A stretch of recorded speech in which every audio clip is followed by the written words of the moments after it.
আসসালামু আলাইকুম। কেমন আছেন বন্ধুরা? আপনারা অনেকেই আগামী ভিডিওতে ভালো একটা রেসপন্স দিয়েছেন। তার জন্য আপনাদেরকে ধন্যবাদ। আর একটা বিশেষ কথা, কমেন্টে আপনাদের দেখতে পাচ্ছি যে স্টকের নামগুলো আপনারা বুঝতে পারছেন না। স্টকের নামগুলো বাম সাইডে কর্নারে নামগুলো দেখতে পাওয়া যাবে, হয়তো আপনাদের বুঝতে অসুবিধা হচ্ছে। যাই হোক, এবার থেকে এই স্টকের নামগুলো আপনাদের ডিসপ্লেতে শো করিয়ে দেব। ২ নম্বর কথা হচ্ছে, এই স্টকগুলো আমি আলোচনা করছি, এই স্টকগুলো শুধুমাত্র এডুকেশন পারপাস নিয়ে। এটা তো আপনাদেরকে প্রত্যেকটা ভিডিওতে বলি এবং বলছি। কারণ স্টকের যে ভিডিও নিয়ে আলোচনা করছি, সেই স্টকগুলি আপনাকে স্টক নাম বলার উদ্দেশ্যে আমি ভিডিওটা করছি না। আমি ভিডিও এই জন্য করছি যে একটি স্টককে কিভাবে অ্যানালিসিস করা হয়, কি কি পয়েন্ট গুলো দেখা হয়, এই জিনিসগুলো আপনাদেরকে তুলে ধরার জন্য। এইভাবে অ্যানালিসিস করলে আপনি এক করে অল্প অল্প করে আগামী দিনে একটা স্টকের অ্যানালিসিস নিজেই করতে পারবেন। এটাই আমার মেন উদ্দেশ্য।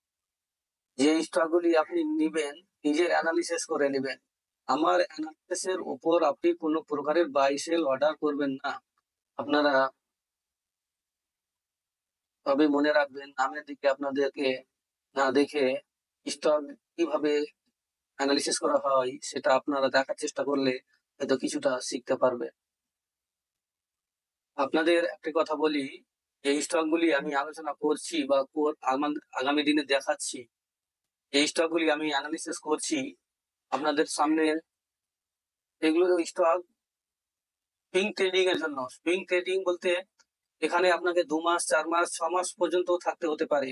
এই স্টকগুলি এটা নয় যে আজকেই আমি এন্টার করলাম আর সপ্তাহ 10 দিনের মধ্যেই যে স্টকটি ভালো মুভ দিবে সেরকম কিছু নেই। এখানে আপনাকে এটা ভাবতে হবে যে আমি সুইং ট্রেডিং করছি, তো এখানে স্টকটি 10 দিন, 15 দিন, 1 মাস দাঁড়িয়েও থাকতে পারে। কারণ কন্ডিশন প্রত্যেকটা স্টকের আলাদা আলাদা। স্টকের মধ্যে আপনাকে দেখতে হবে যে কি জায়গাতে দাঁড়িয়ে আছে। তবে আমি যে স্টকগুলি অ্যানালিসিস করে থাকি, যে স্টকগুলির মধ্যে আমার পজিশন নিয়ে থাকি, সেগুলো স্টকের মধ্যে দেখা যায় প্রায় 1 মাসও হতো, প্রায় 1 মাসও বসে থাকতে হয়। যদিও 1 মাস বসে থাকি, তাহলে সেটাও আমাকে কিছুদিন পরে সময় হিসাবে সেটাকে রিটার্ন দিয়ে দেয়। 1 মাস বসার পরে একটা স্টক যখন আবার 15 থেকে 20% আপ মুভমেন্ট হয়ে যায়, তাহলে ওই সময়টা আর আপনাকে আর বিরক্ত লাগে না। যতক্ষণ পর্যন্ত স্টকটি চলছিল না, ততক্ষণ আপনাকে বিরক্ত লাগবে বা লাগতে পারে। আপনাকে এটা দেখতে হবে যে স্টকটি আমি যেটা সিলেকশন করেছি, এটার যে ট্রিগার পয়েন্ট, সেটা কি চেঞ্জ হয়েছে? যদি না, তাহলে আপনি স্টকে ধরে থাকুন। তাহলে আপনার ঠিক জায়গায় প্রফিটটা আপনাকে দিয়ে দিবে। তবে আমার বলার উদ্দেশ্য হলো যে আমার যে অ্যানালিসিস করা স্টকগুলো, সেগুলো স্টকের মধ্যে এমন নয় যে আপনাকে সপ্তাহ 10 দিনে প্রফিট দিতে পারে। সেটা আপনি মাথাতে রাখবেন। আজকে আমরা বেশ মোটামুটি 5 থেকে 6 টা স্টক দেখব। এই 5 থেকে 6 টি স্টকের মধ্যে 2 থেকে 3 টাই সেক্টর নিয়ে আছে আরকি। এই 5-6 টি স্টক চার্টের মধ্যে আমাকে খুব ভালো লেগেছে এই সপ্তাহের মধ্যে। আর আগামী মানে পিছনের যে সপ্তাহে স্টকগুলো দেওয়া হয়েছিল, আলোচনা করা হয়েছিল, এই স্টকগুলি এখনো ঠিকঠাক আছে, কোনো প্রকারের অসুবিধা নেই।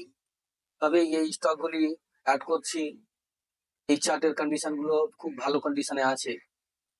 চার্টগুলোর মধ্যে একটু কিভাবে কারেকশন হয়েছে এটা নিয়ে আলোচনা করব যে এখান থেকে কি সম্ভাবনা হতে পারে। আর আলোচনা করব ইন্ডিয়া ভিক্স, যেটা আমি প্রত্যেকটা ভিডিওতে দেখি, এবং কি আমি মার্কেটে যখন কোনো স্টক স্ক্রিনের সামনে যখন আমি বসি, তখন বিশেষ করে একবারের জন্য ইন্ডিয়া ভিক্সকে দেখি। কারণ ইন্ডিয়া ভিক্স আপনাকে বর্তমান অবস্থা, আগামীতে কি হবে এটাকে কম্পেয়ার করে চার্ট কিছু বলার চেষ্টা করে। আর 2 নম্বর কথা, আমরা আলোচনা করব নিফটি নিয়ে, মার্কেটের ওভারঅল ভিউ।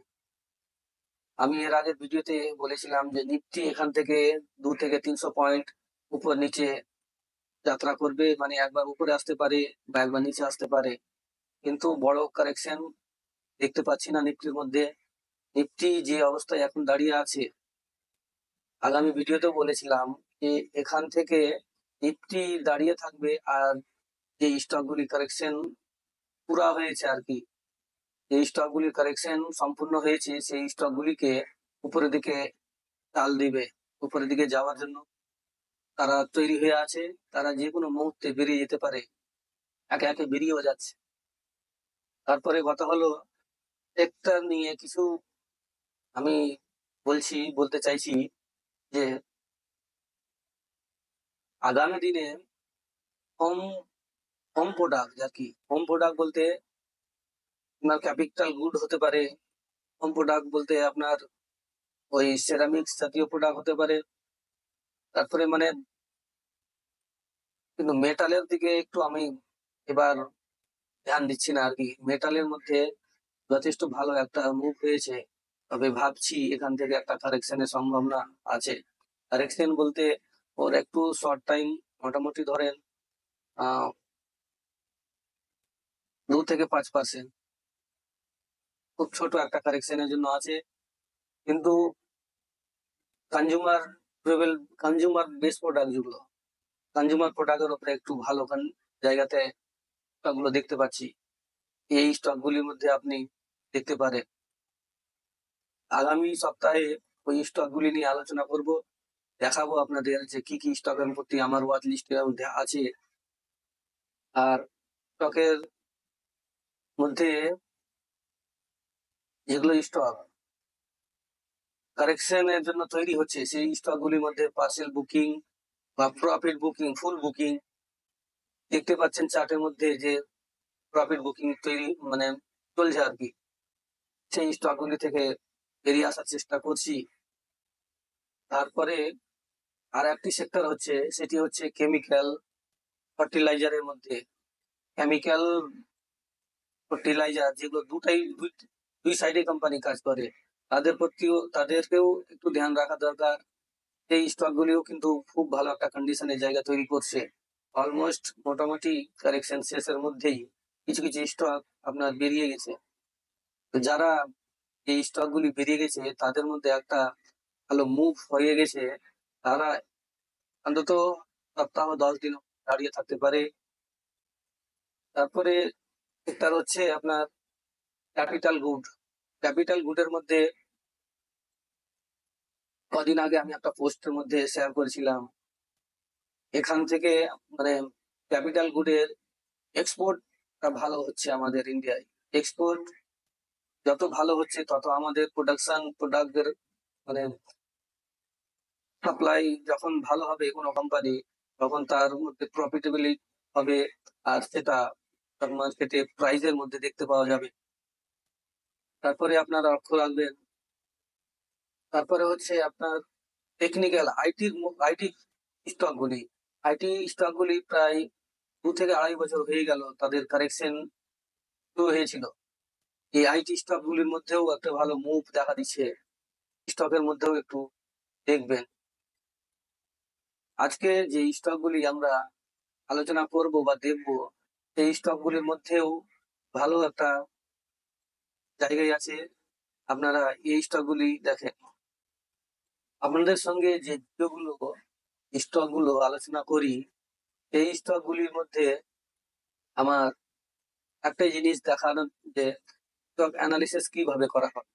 একটা স্টকের চার্ট যখন আপনার সামনে খুলছে, তখন সেটাকে কিভাবে দেখছেন, সেই স্টকগুলি আমি কিভাবে দেখি, তার কারেকশন কখন থেকে শুরু হয়েছে, যেভাবে আমি নিজের স্টক সিলেকশন করি, সেগুলোই আপনাদেরকে শেখানোর জন্য ভিডিওগুলো তৈরি করছি, আর এটাই আমার মেন উদ্দেশ্য। তাহলে আমরা এবার যাচ্ছি এই সপ্তাহের বুলেটিন স্টকের, এই স্টকগুলি আমরা এবার দেখব। এবার আমরা আসলাম আমাদের চার্ট বিন্দুতে। এবার চার্ট দেখব। প্রথমে আপনাদেরকে চার্ট নিয়ে আলোচনা করব, সেটা হচ্ছে ইন্ডিয়া ভিক্স।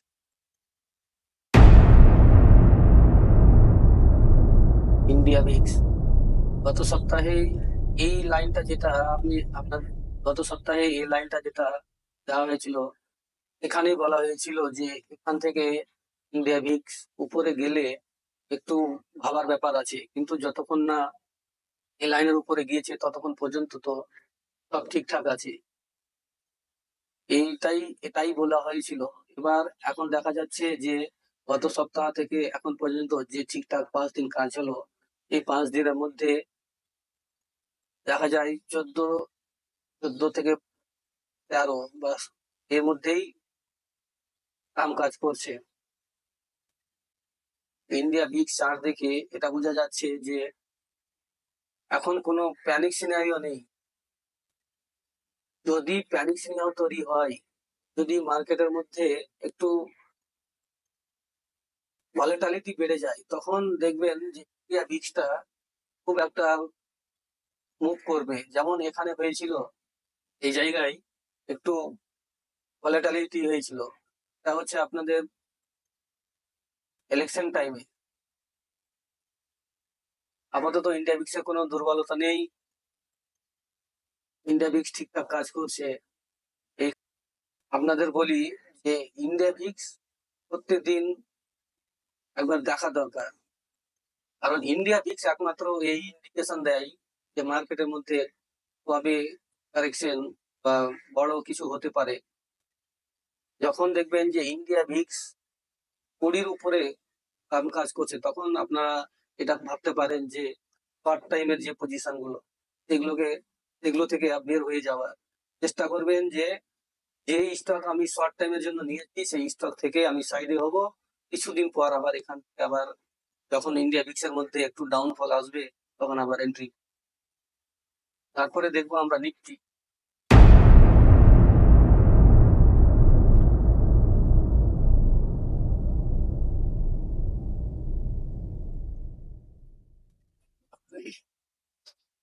নিফটির মধ্যে শুক্রবারের দিন ভালো একটা মুভ হয়েছে। এখান থেকে যে লাইনটা দেওয়া আছে প্রায় 23,192, এই লাইনটা যতক্ষণ না কেটেছে ততক্ষণ পর্যন্ত একটা বড় কারেকশনের সম্ভাবনা নেই। যেদিন দেখবেন যে 23,100 বা 23,200-র মধ্যে নিফটি ক্লোজিং বেসে ক্লোজ হয়েছে, তখন আপনি বুঝবেন যে এখান থেকে মার্কেট একটা বড় কারেকশন বা কমপক্ষে ধরেন 15 থেকে 20% কারেকশন সম্ভব। যতক্ষণ না নিফটি 23,200 ক্লোজিং বেসে ক্লোজ হয়েছে ততক্ষণ পর্যন্ত ভাবার কোনো প্রয়োজন নেই।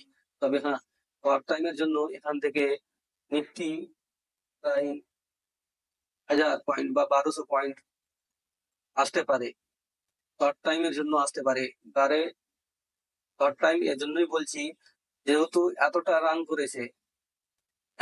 করেছে তার জন্য 1,000 বা 1,500 পয়েন্ট কারেকশন হওয়া সাধারণ কথা মার্কেটের মধ্যে।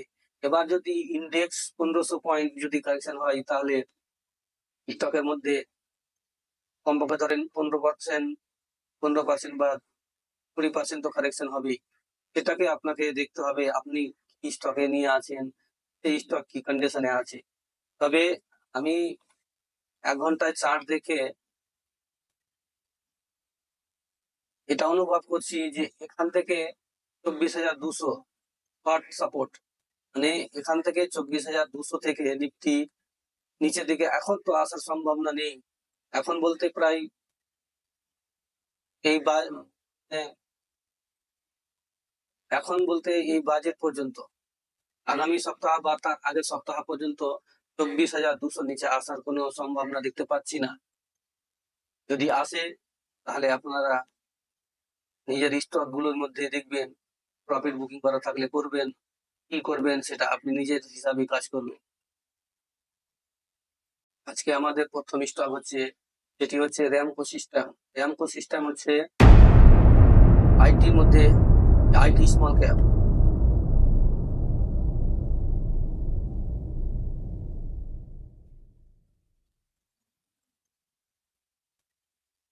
র্যামকো সিস্টেমের এটা হচ্ছে ডেলি চার্ট। ডেলি চার্টের মধ্যে দেখেন, নাম তো ডেলি চার্টের মধ্যে দেখেন যে এখান থেকে স্টকটা একটা ভালো সাপোর্ট নিয়ে আছে, এখান থেকে একটা ভালো সাপোর্ট নিয়ে আছে। এই স্টকের মধ্যে কারেকশন যা ছিল এটা অলমোস্ট মানে আমি বলি 95% কারেকশন শেষ করে দিয়ে নিজের আপসাইড যাত্রা শুরু করছে, বা এরকমটা বলতে পারে শুরু করেনি, শুরু করবে। এলি চার্টের মধ্যে এই জায়গাতে একবার ব্রেকআউট হয়েছিল। এই জায়গায় ব্রেকআউট হয়েছিল 10 এপ্রিল 2024। এখানে স্টকটি প্রায় 3 থেকে 4 দিন আপ মুভ দেওয়ার পরে নিচে থেকে একবার রিটেস্ট হয়েছে। এই স্টকটি কিন্তু একটা বড় টাইম ফ্রেমের কারেকশনের জন্য এত বড় রিটেস্ট। বড় টাইম ফ্রেম বলতে আপনাদের দেখাই ডাব্লু চার্টে। ডাব্লু চার্টে দেখেন এই জায়গাতে, ডাব্লু চার্টে স্টকটি এখান থেকে কারেকশন শুরু করেছিল। এই জায়গা থেকে কারেকশন শুরু করেছিল। তখন সময় ছিল 4 জানুয়ারি 2021। তার মানে এখান থেকে 21 গেল পুরা 22-23, 3.5 বছর, প্রায় 3.5 বছরের মধ্যে স্টকটি এই জায়গায় কিন্তু দাঁড়িয়ে আছে। এই লাইনটাকে যদি বড় করে দিই, দেখবেন এই জায়গা থেকে একটা ভালো সাপোর্ট তৈরি করে আটকিয়ে আছে। প্রথমত এই জায়গাতে তো ছিল রেজিস্ট্যান্স পয়েন্ট, এই জায়গা ছিল রেজিস্ট্যান্স পয়েন্ট। দ্বিতীয় রেজিস্ট্যান্স পয়েন্ট এখানে, তারপর এখানে ছিল। এই রেজিস্ট্যান্স পয়েন্টকে একেবারে এখানে ব্রেকআউট হয়েছে। মনে রাখবেন এটা আমি ডাব্লু চার্ট দেখছি। আর এখান থেকে যখনই এই স্টকটি এখানে সাস্টেন করছে, তার মানে আপনাকে বুঝে নিতে হবে যে এখানে একটা ভালো মুভমেন্ট, এখানে ভালো একটা মুভমেন্ট হওয়া ছিল, স্টকটি মানে তৈরি হচ্ছে। এবার দেখছি আমরা এম চার্টে এই জায়গায় স্টকটি কন্ডিশন দেখতে পাচ্ছেন আপনারা। স্টকটি 2000 সাল থেকে প্রায় এখন দেখা যায় যে 25 বছর, 24 বছর পর স্টকের মধ্যে কিছু একটা হওয়ার সম্ভাবনা। এই 24 বছর পরে যদি স্টকটি একটা রেঞ্জ ব্রেকআউট করে, তাহলে কতটা সময় লাগতে পারে আপনারা একবার ভেবে দেখবেন। এখানে আপনারা যদি এখানে রেজিস্ট্যান্স পয়েন্ট যদি দেখতে চান, তাহলে এই জায়গাতে আপনাদের একটা রেজিস্ট্যান্স পয়েন্ট লাগবে।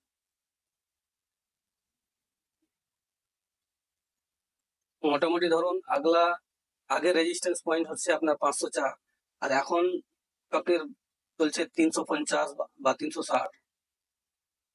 এখান থেকে একটা বড় মুভ দেওয়ার জন্য স্টকটি তৈরি হচ্ছে, এটা আমার ধারণা। স্টকটাকে একটু বড় করে দেখাই। এখানে দেখি যে লাস্ট 2016 15 জুলাই থেকে মান্থলি চার্টে একটা এই লাইন ড্র করে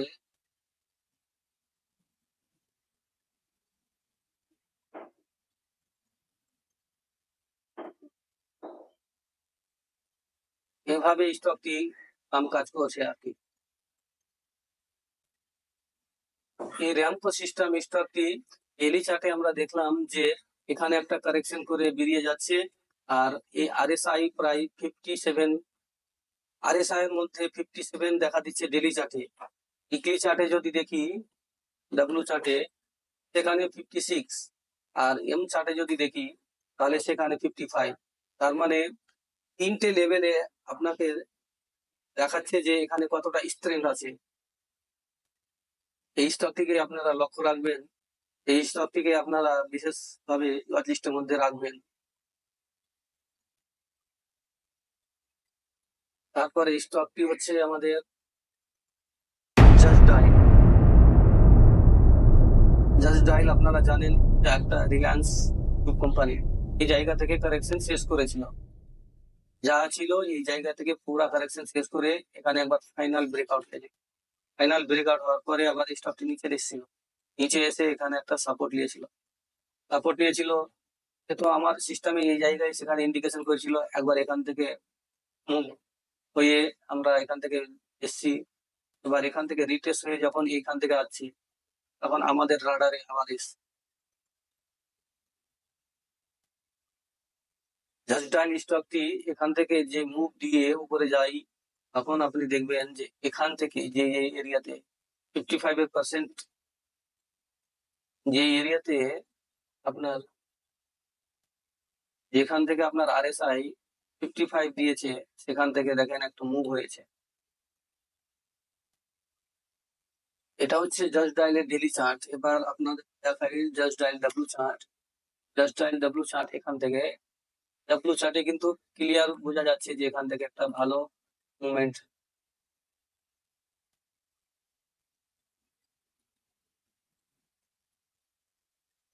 একটু বড় করে স্টকটিকে দেখতে পাচ্ছি যে এখান থেকে কারেকশন শুরু করেছিল, এখান থেকে কারেকশন শুরু করেছিল তখন সময় ছিল প্রায় 29 সেপ্টেম্বর 2014, মানে প্রায় 10 বছর। 10 বছর পর এখান থেকে স্টকটি যাওয়ার জন্য তৈরি, স্টকটি এখান থেকে যাওয়ার জন্য তৈরি আছে। ডাব্লিউ চার্টে RSI 57, এম চার্টে যদি দেখি তাহলে 59, ডেইলি চার্টে 50, মানে একবার রিটেস্টের জন্য এখানে এসেছিল। এখান থেকে স্টকটির মধ্যে রিস্ক খুবই কম, রিওয়ার্ডের সম্ভাবনা ভালো দেখতে পাচ্ছি যেটা চার্টে। এখান থেকে স্টকটি যে বিক্রি চার্টের হাই ছিল, লাস্ট হাই বলতে প্রায় এই জায়গা প্রায় 1700, আর এখন স্টকটি চলছে 1000, মোটামুটি 50 থেকে 60% এখনো সম্ভাবনা আছে। এরপর আমাদের স্টক হচ্ছে রেন ইন্ডাস্ট্রি। রেন ইন্ডাস্ট্রি হচ্ছে আপনার কেমিক্যাল সেক্টরের মধ্যে।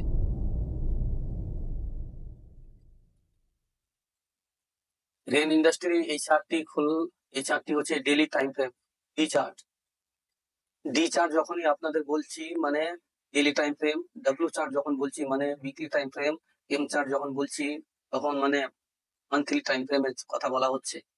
এখানে ডি চার্টে আমরা দেখছি স্টকটি অনেক দিন ধরে কারেকশন করছিল, অনেক দিন ধরে বলতে আপনাদের ডাব্লিউ চার্টে ক্লিয়ার বুঝতে পারবেন। এখান থেকে স্টকটি কারেকশন শুরু করছি। এই স্টকটি 2018 থেকে কারেকশন শুরু করেছিল। তখন কারেকশনের যখন শুরু করে তখন 425 থেকে 450 এর মধ্যে রেট ছিল। 6 বছর এই যে টাইম ফ্রেম, এই যে টাইমটা কারেকশন করলো, এটার সময়টা হচ্ছে আপনাদের 6 বছর। 6 বছর ধরে স্টকটি কারেকশন করলো, কারেকশন করে এখন সম্ভাবনা এটা লাগছে যে স্টকটির মধ্যে একটা বড় মুভমেন্ট তৈরি হতে পারে। এই লেভেলটার মধ্যে একটা রেজিস্ট্যান্স পয়েন্ট আছে, এটা হচ্ছে তার রেজিস্ট্যান্স পয়েন্ট। এই জায়গা থেকে যখনই ব্রেকআউট করবে তখন দেখবেন এই জায়গা থেকে যে একটা ভালো মুভমেন্ট হয়ে আছে। কিন্তু কারেকশনের বা ডাউনফল এই স্টকের মধ্যে মোটামুটি আমি এটা মানছি যে এখান থেকে কারেকশন না বললেই চলে আর কি। যদি স্টকটি এতদিন ধরে দাঁড়িয়ে ছিল তাই তো তাহলে এখানে কারেকশন শেষ করে দিত। যদি স্টকটি চাইতো তো এখান থেকে নিচে ডাউনফল আবার আসতো, কিন্তু এখানে অনেক বড় অ্যাকুমুলেট হয়েছে। এই চার্টের মধ্যে আমরা দেখতে পাচ্ছি যে স্টকটি অলমোস্ট কারেকশন শেষ করে উপরের দিকে যাওয়ার জন্য তৈরি। শর্ট টাইমের জন্য যদি দেখি তাহলে এই লেভেল তো একবার 220 থেকে 230 এর মধ্যে এই স্টকটিকে আপনারা লক্ষ্য রাখবেন।